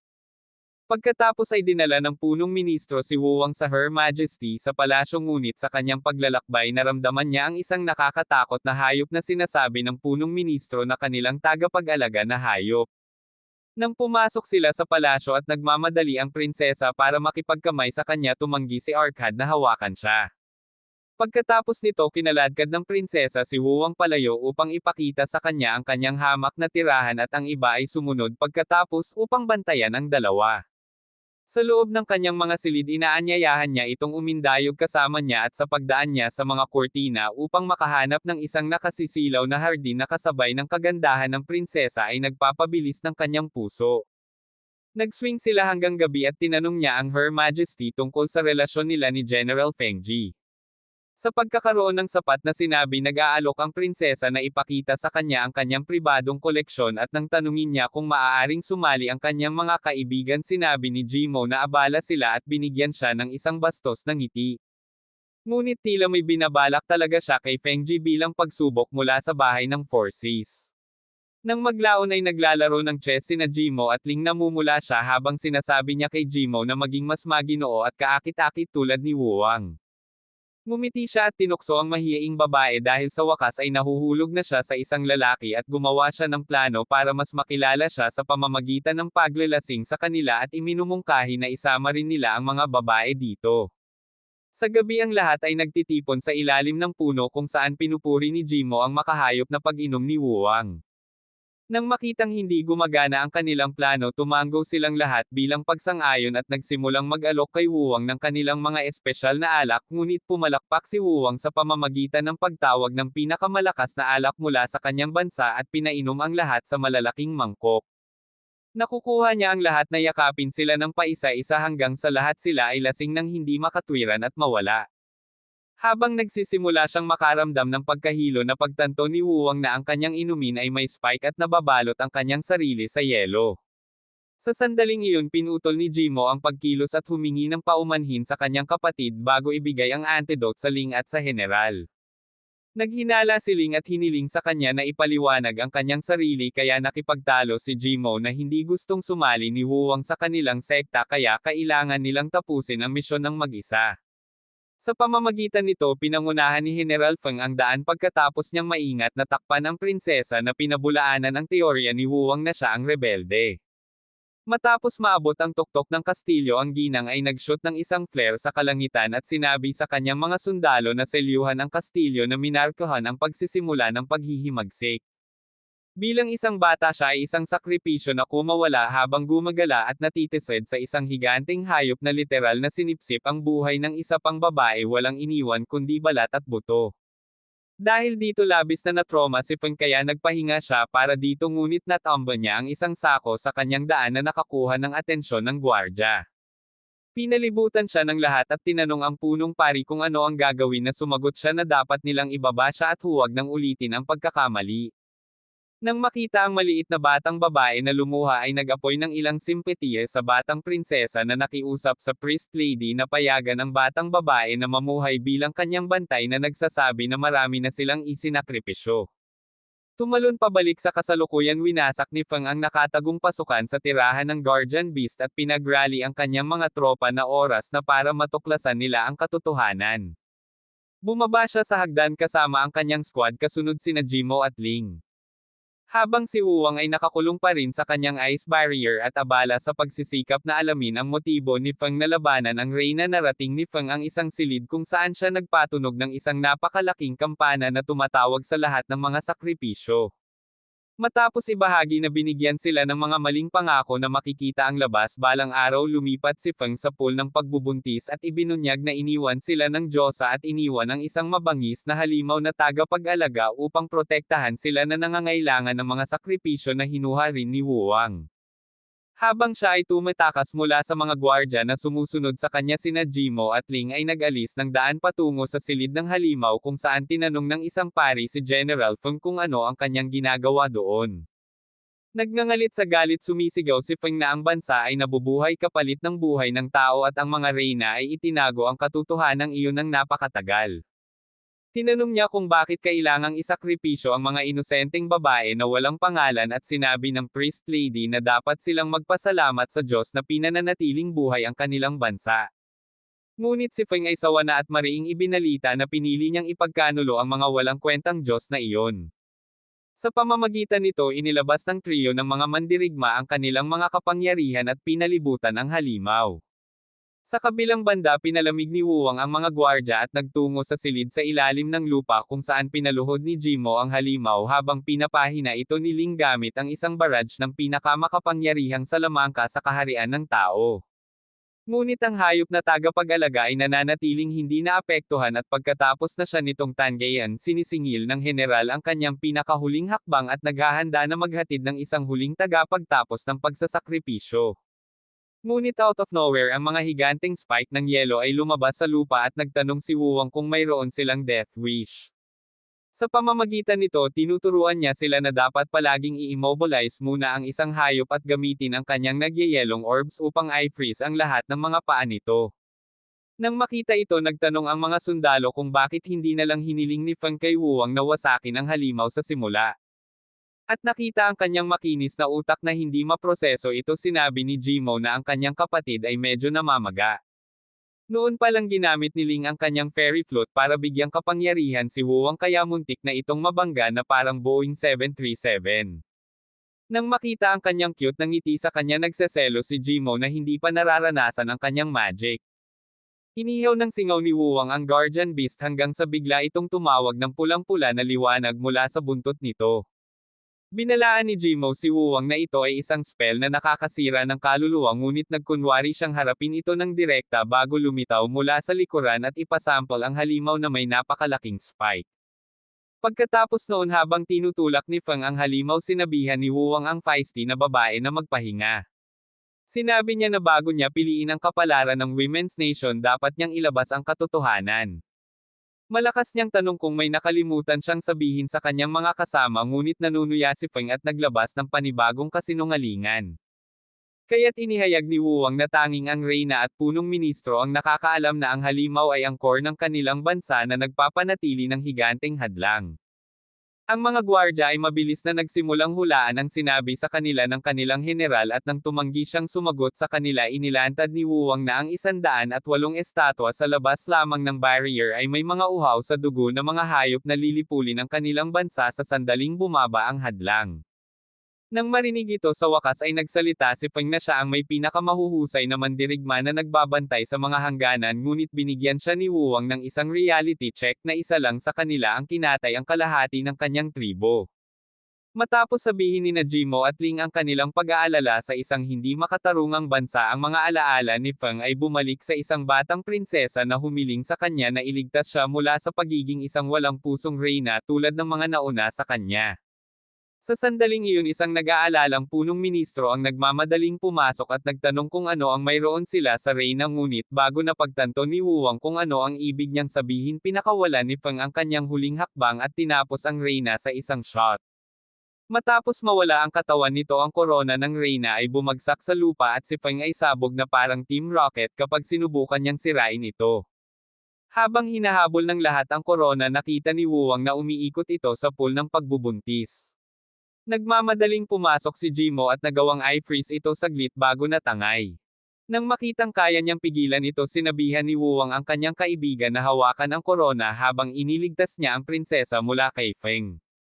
Pagkatapos magkamot ng ulo saglit nakiusap si Jimo sa kanyang amo na tulungan siya kapalit ng pagsuko niya sa paglilitis at nang magpakita ang geyser ipinagtapat niya na ang paglilitis ay palaging isang darn scam at nagpas siyang magretiro sa Four Seas House. Gumamit siya ng binding spell at inutusan si Jimo na tulungan si Wuwang na kasalukuyang binabawi ang prinsesa kay Feng. Pagkatapos niyang magtagumpay ibinunyag ng punong ministro ang krimen ng general sa prinsesa na humingi ng paumanhin para dito. Nang makita ang master ni Jimo na si Zhu na nagpupumilit na itali ang korona ng mas matagal na pagtanto ng Her Majesty na oras na para isuot niya ang korona at matugunan ang kanyang kapalaran.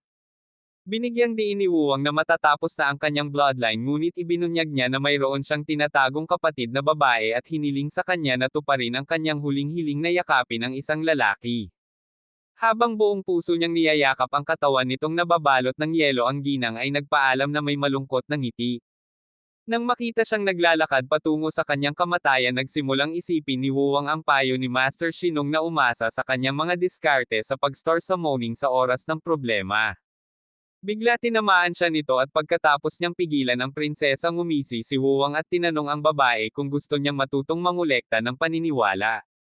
Pagkatapos ay ipinaliwanag niya na ang kanyang mga ninuno ay nabigo na mapanatili ang hadlang dahil sa isang limitadong tagal ng buhay ng tao at maaari itong gawin kahit na ang pamamaraan ay hindi kailanman nagtagumpay bago.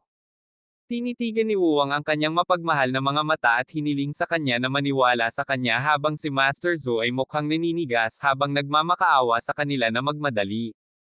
Inilalagay ng prinsesa ang lahat ng kanyang tiwala kay Wuwang kaya sinabi niya sa kanya na ang kapalaran ng bansa ay ganap na nakasalalay sa kanyang imahinasyon at tiyaga.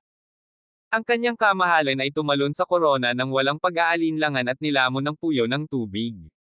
Pagkatapos ay inutusan ni Wuwang ang iba na isulong ang kanyang katayuan sa mata ng bansa at magtayo ng isang monumento na sinusundan ng mga himala upang palakasin ang kanilang paniniwala sa kanyang mga pagpapala at panghuli lagyan ito ng magic formation. Kapag tapos na sila ibinibigay ni Wuwang ang mga blueprint sa punong ministro at sinabihan siyang panatilihin itong lihim. Habang tinitiyak niya sa kanya idinagdag ni Master Zhu na ang Four Seas House ay hindi mananatiling tahimik ngunit sinabi ni Jimo na siya ang hahawak sa kanila. Samantala tinanong ni Shinong ang isang pulang higanti sa paglalahad ng lokasyon ng isang maalamat na damo sa Kunlun Mountain sa pamamagitan ng pagbibigti sa kanya na parang baboy. Kinabukasan hinawakan ni Wuwang ang monumento upang tingnan ang kanyang kamahalan at ibahagi ang mabuting balita sa lahat na mahusay siya. Sa gabi pinuri ng master ni Jimo ang kanyang malaking disenyo ng utak na naging totoo sa teknik ng paniniwala ngunit tinawag ito ni Wuwang na tanga. Pagkatapos ay hinaplos ni Master Zhu ang kanyang balbas tulad ng isang ketekot takot na tiyuhin at tinanong kung gusto niya si Lady Ling ngunit agad niya itong na-friendzone. Ang lalaki pagkatapos ay naaaliw sa ideya na ang prinsesa ay tapat sa kanya at ang mga lalaki ay may magandang oras na umiinom at tumatawa. Tinapos ng master ni Jimo ang formation at inanyayahan siya ni Wuwang na pumunta sa victory banquet ngunit sinabi ng lalaki na abala siya. Sa gitna ng kawalan nakilala ni Master Zhou ang isang babae at isang lalaki mula sa Four Seas House at nagtanong kung bakit nila siya tinawagan kahit na siya ay nagbitiw. Pinipilit siya ng lalaki na sagutin ang pag-alis ni Jimo at Ling sa paglilitis ngunit sinabi ng matanda na wala ito sa kanilang negosyo.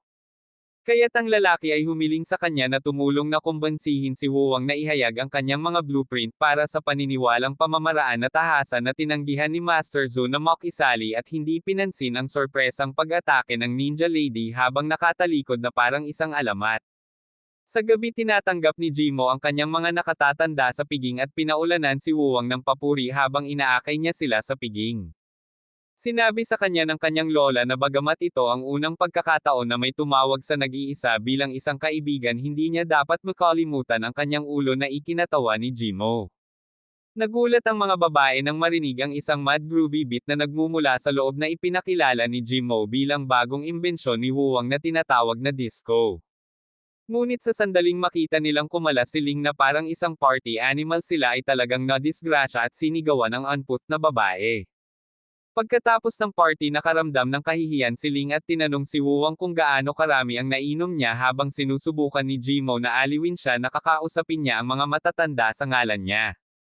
Sa pag-alis ng mga lalaki para makipag-usap sa kanila nahihiyang ibinunyag ng ginang na talagang nagkaroon siya ng tagumpay matapos makatama ng mga sick moves at ang dahilan kung bakit siya nagagalit ay dahil nag-thumbs up sa kanya ang mga matatanda nang marinig nila iyon.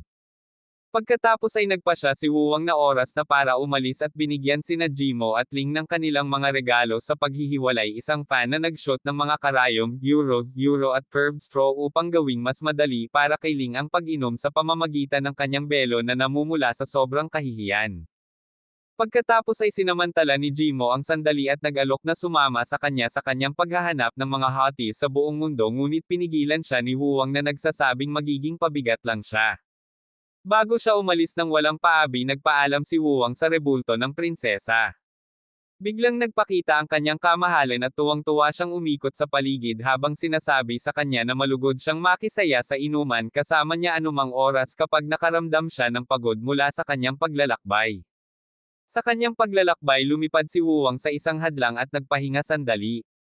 Bigla niyang narinig ang boses ni Master Shinong na pinupuri ang kanyang tagumpay sa Women's Nation ngunit biglang lumitaw ang Ninja Lady at Weirdo mula sa Four Seas.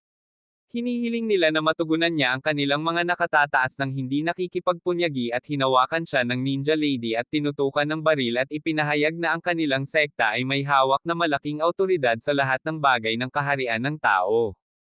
Ngunit bago siya matapos nagpakita si Master Shinong sa likod ng dalawang idiot at pinahirapan sila. Ang matanda ay nangungulit tungkol sa kung paano nila nadungisan ang awtoridad ng bahay na kanyang itinatag ngunit sinabi sa kanya ni Huwang na magpahinga at magsaya sa kanyang bagong imbensyon na tinatawag na lollipop.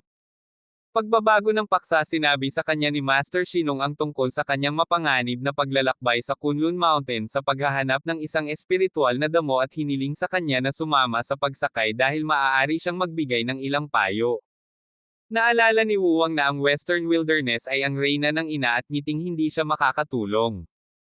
Tumawa ang geezer na gusto niyang tulungan si Huwang na tuparin ang kanyang huling mga kahilingan at mag-teleport palayo.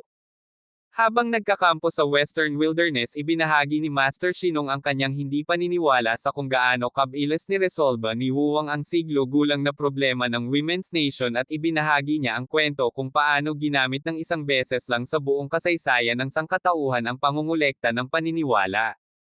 Matagal ng panahon ang nakalipas ang digmaan sa pagitan ng mga Diyos ay sumiklab sa loob ng maraming taon hanggang si Emperor Kun ang lumabas bilang panalo at pinatalsik ang kompetisyon. Siya ang naghati sa mundo sa siyam na kagubatan kung saan ang timog na ngayon ay pinaninirahan ng mga tao ay kinuha ng fire deity na walang awa na inapi ang mga tao bilang mababang mga bog.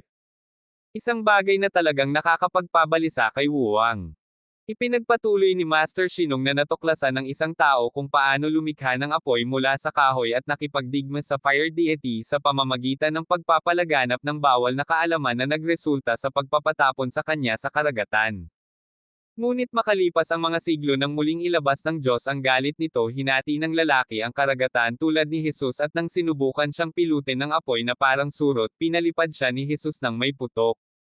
Ang matikas na tao ay lumapit sa kanya na parang isang karakter na Jojo at tinapos ang pamumuno ng Diyos ng minsanan. Noong panahong iyon wala sa ibang mga bathala ang namagitan dahil hinamak nila ang apoy na Diyos-Diyosan ngunit sila ay natakot nang makitang isang tao lamang ang may kakayahang wasakin ang kaluluwa ng isang banal na nilalang ang taong iyon ay si Soiren. Pagkatapos noon gumanti ang langit ngunit natalo sila ng mga taong pinamumunuan ni Soiren at kinuha pa ang kalahati ng kontinente hanggang sa nakipag-usap ang pagod na tao sa makalangit na Emperador Kun at minana ang katimugang ilang.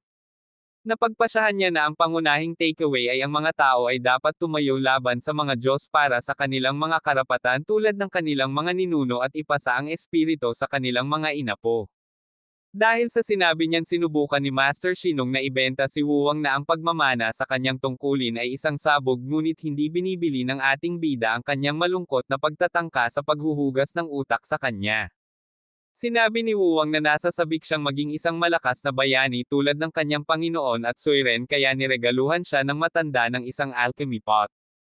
Nagtataka tinanong din niya ang kanyang amo kung bakit kahit ang mga immortal ay may habang buhay na sinagot ni Shinong na ito ay isang limitasyon na itinakda ng emperador. Sa pamamagitan nito nag-teleport sila sa Makapijal hiningang Kunlun Sanctuary kung saan ang aura ay lubos na nababalot kay Wuwang. Biglang sumabog ang kidlat na hayop na si Luwo na sinundan ng tatlo pang halimaw na kailangan nilang talunin. Bumantong hininga si Master Shinong at tinanong kung naiihi ng kaunti si Wuwang ang kanyang pantalon na matapat niyang kinukumpirma dahil mahina siyang scrub. Kaya't sinabihan siya ng matanda na hintayin siya sa isla at ipasok siya sa isang portal. Pagkatapos lumipad sa kalawakan tulad ng time machine mula sa Doraemon bumagsak si Wuwang sa isang desyerto na isla na may matamis na beach house. Habang nakahiga siya roon iniisip niya kung nagsinungaling sa kanya ang master tungkol sa pagkakaroon ng kahalili at niloko siya ng isang basbas bago siya itinapon. Nagpasya siyang umidlip ngunit nalaman niyang ginaisang siya ng isang ibon na nagsasabing si Jinwei ay parang Pokemon. Tinanong ni Wuwang ang cute na birdie kung nailigtas siya nito at inalok ito ng prutas ngunit tinalikuran ito ng mabangis na birdie at sa halip ay dinalhan siya ng gininto ang prutas na lubos na nagpapasigla sa kanyang loob. Tinanong niya kung naiintindihan siya nito at iniinis ito sa pamamagitan ng paulit-ulit na pagsasabi ng Jinwei hanggang sa mapuf ito sa isang batang babae na nakasuot ng Shrine Maiden outfit. Hindi makapaniwala na ito ay isang babae desperadong hiniling niya sa kanya na maging isang ibon at maupo muli sa kanyang braso at kapag dumapo ito sa kanya gamit ang kanyang mga paa ng tao ito ay nararamdaman sa halip na malambot kaysa sa isang masakit na pagkabigla. Umiiyak sa kaligayahan hindi sinasadyang kinuha ni Wuwang ang kanyang damit at inilunsad niya ito sa karagatan. Pagkaraan ng ilang sandali humingi siya ng paumanhin sa nakapout na ginang at nakita siyang lumilipad ng kaunti na pagpasyahan ni Wuwang na hindi siya ginulat ni Jinwei dahil siya ang espiritu ng isang tao na babae at pagkatapos na ulitin ang kanyang pangalan ng ilang beses na pagtanto niya na siya ay anak ni Master Shinong. Biglang tinamaan sa kanya na siya na ang huling hiling na gusto ng kanyang Panginoon na lutisin niya at napangiti siya ng mapagtanto niya na kinabit siya ng matanda. Sa pagtingin sa nag-iisang babae sa napakalawak na mundo na mahawakan niya hindi napigilan ni Wuwang ang kanyang kasabikan at buong pagmamalaking ipinahayag na tiyak na magiging manugang siya ng matanda na tumitama sa utak ng maliit na ibon ni Jinwei makalipas ang ilang segundo. Samantala sa isang lugar sa kabundukan lumabas ang isang lalaki mula sa isang portal at umungol sa kanya ang Lion Beast bago yumuko sa kanyang nakakabaliw na aura. Pagkatapos ay nag-teleport ang lalaki at ganoon na lamang ang pagtatapos ng Season 1 Nanogram The Little Master's Better Life.